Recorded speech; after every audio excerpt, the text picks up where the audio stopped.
সবাই ইনশাল্লাহ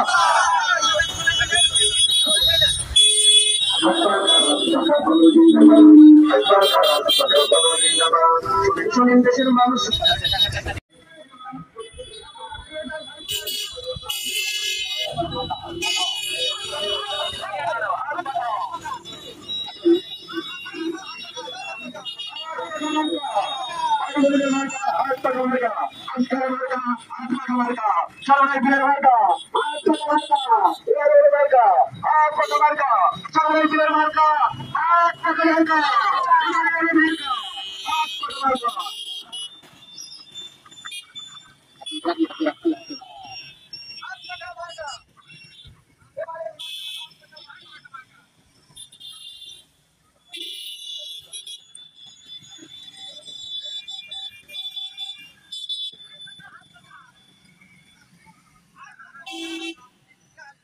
আসসালামু আলাইকুম ওয়া রাহমাতুল্লাহি ওয়া বারাকাতুহু নাহমাদু ওয়া সাল্লি আলা রাসূলিল কারীম আম্মা বাদ আউযু বিল্লাহি মিনাশ শাইতানির রাজীম বিসমিল্লাহির রহমানির রহিম ইসলামী আন্দোলন বাংলাদেশ জীবননগর উপজেলা শাখা কর্তৃক আয়োজিত আজকের এই আলোচনা সভায় উপস্থিত সম্মানিত সভাপতি, উপস্থিত ইসলামী আন্দোলন বাংলাদেশের দায়িত্বশীল এবং বিশেষ করে উপস্থিত সীমান্ত ইউনিয়নের সংগ্রামী তৌহিদি জনতা সকলকে জানাই বিপ্লবী অভিনন্দন।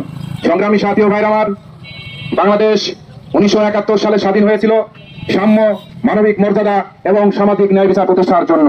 কিন্তু আমরা এই 53 বছরে যাদেরকে ক্ষমতায় বসিয়েছিলাম, বাংলাদেশের এই 53 বছর যারা ক্ষমতায় ছিল, আমরা কোথাও সাম্য, মানবতা এবং সামাজিক ন্যায় বিচার পাইনি, ঠিক কিনা? বাংলাদেশের যারাই ক্ষমতায় এসেছে তারা বাংলাদেশের এই খেটে খাওয়া মানুষের, শ্রমিক মানুষের, মেহনতি মানুষের টাকা বাংলাদেশ থেকে লুট করে বিদেশে পাচার করেছে, ঠিক কিনা? বাংলাদেশের জনগণের টাকা বিদেশে পাঠিয়ে তারা সেখানে সেকেন্ড হোম বানিয়েছে। বাংলাদেশের মানুষ এই 53 বছরে বাংলাদেশের মানুষ না খেয়ে রাত যাপন করে। বাংলাদেশের মানুষ এখনো বিনা পোশাকে শীতের সময় কষ্ট পায়। বাংলাদেশের মানুষ পোশাকের অভাবে মানুষ সালার চট গায়ে দিয়ে আমাদের প্ল্যাটফর্মে শুয়ে থাকতে দেখি। এজন্য কিন্তু বাংলাদেশ মানুষ স্বাধীন করে নাই। এজন্য বাংলাদেশের মানুষ তাদের বুকের তাজা রক্ত দিয়ে হাজারো মা বোনের ইজ্জতের বিনিময়ে বাংলাদেশ আমরা স্বাধীন করি নাই। বিশেষ করে বাংলাদেশের গত 3টা নির্বাচনে আমরা বাংলাদেশ স্বাধীন করেছিলাম আমাদের নিজেদের ভোট নিজেরা দেওয়ার জন্য, ঠিক কিনা ভাই? কিন্তু আমরা কি এই 15 বছরে যে 3টা নির্বাচন হয়েছে আমরা নিজেদের ভোট নিজেরা দিতে পারছি? বিশেষ করে এই সীমান্ত ইউনিয়নের কথা আমি জানি। সীমান্ত ইউনিয়নবাসী তাদের নিজেদের ভোট গত চেয়ারম্যান নির্বাচনে দিতে পারে না। ভোট চোররা সাধারণ মানুষের ভোট চুরি করে তারা ক্ষমতায় ছিল, ঠিক কিনা?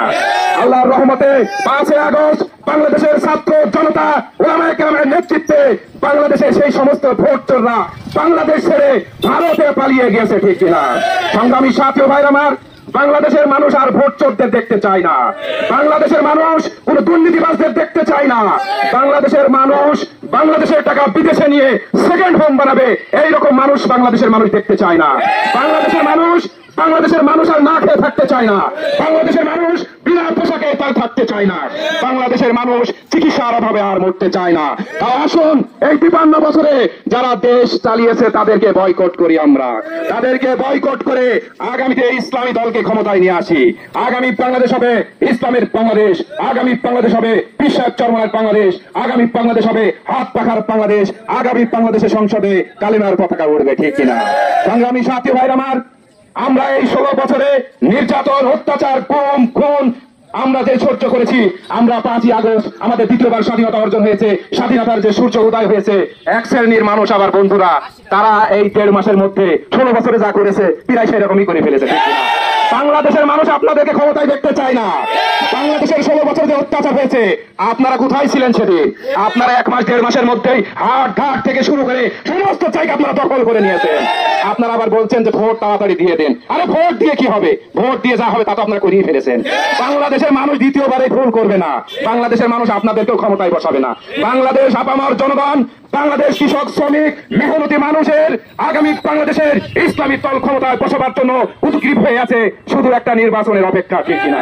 তাই আসুন আমরা বিগত যাদেরকে ভোট দিয়েছি তাদেরকে বয়কটে করে আগামীতে ইসলামী আন্দোলন বাংলাদেশ বিশ্বাস চরমনার নেতৃত্বে এদেশের সংসদে কোরআনী আইন চালু করার জন্য উদাত্ত আহ্বান করে সকলকে ধন্যবাদ জানিয়ে আমার আলোচনা শেষ করছি। আসসালামু আলাইকুম রহমতুল্লাহ।